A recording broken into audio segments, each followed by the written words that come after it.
समस्तंकु जय जगन्नाथ। आज आमे गोटे एमिति विषय उपरे कथा हेबाकु जाउछु जहा आमकु पीढ़ी धरी पीढ़ी शिखा जाइछि। कथारे अछि गर्भवती महिला को ग्रहण देखिबा मना। एहा सतना केवल भय और भ्रम। आसंतु गोटी गोटी करी डिटेल्स रे एहा को जानिबा। सर्वप्रथमे जानिबा ग्रहण कण। ग्रहण हेउछि एक प्राकृतिक आकाशीय घटना। एहा दुई प्रकारर, सूर्य ग्रहण और चंद्र ग्रहण। चंद्र सूर्य और पृथ्वी मध्यरे आसी सूर्य आलोक को अवरोध करे। एहाकू सूर्य ग्रहण बोली कहा जाए। सेकेंड रे होछि चंद्र ग्रहण। पृथ्वी सूर्य और चंद्र मध्यरे आसी चंद्र उपरे छाया पकाए। एहाकू चंद्र ग्रहण बोली कहा जाए। एही सबु गणितीय और आकाश विज्ञानर नियम अनुसार घटंती। एथिरे कोनोसी देवदानव बा अशुभ शक्ति नाही। सेकेंड रे जानिबा ग्रह कौन। ग्रह माने हेउछंती सूर्य चारिपाखे घुरुथिबा बड़ आकाशीय पिंड, जेमिति बुध, शुक्र, पृथ्वी, मंगल, बृहस्पति और शनि। एही ग्रह मानंकर मानव शरीर गर्भ शिशुर आकार सह कोनोसी संपर्क नाही। एहा साइंस रे स्पष्ट भावरे लिखित। तृतीय रे जानिबा जे वैज्ञानिक सत्य कौन। डाक्टरी विज्ञान कौन कहे।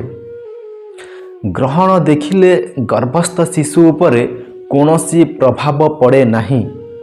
शिशुर आकृति, अंगर विकास, डीएनए और मार पोषण उपरे निर्भर करे।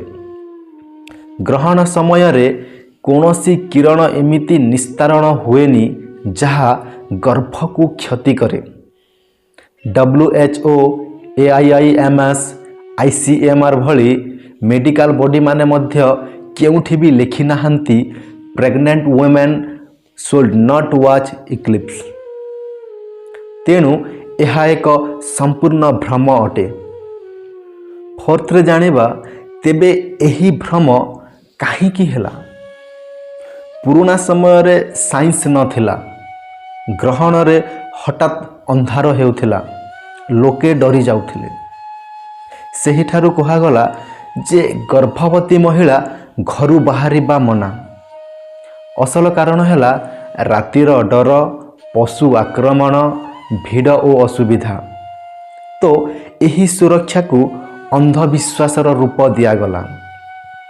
पंचम रे जानिबा जे काटिबा अस्त्र, सुई, छुरी धरिबा भ्रमना सत्य।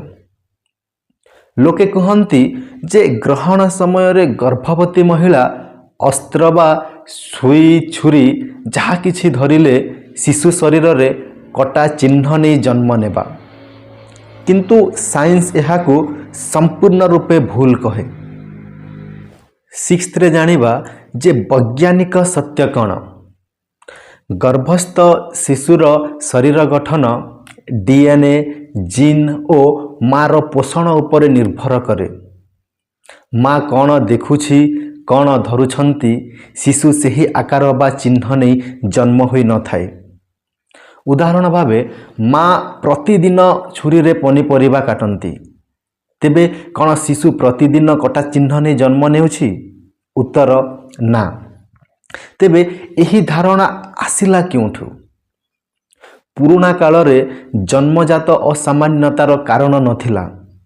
हठात किछि पिला दाग बा असंपूर्ण अंग सह जन्म नेउथिले। लोके ग्रहण और छुरी कटुरी को दोष देउथिले।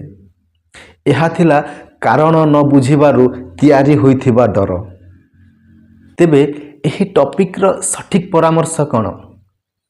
गर्भवती महिला माननको सठिक परामर्श हेउछि जे आपण माने साधारण जीवन जियंतु।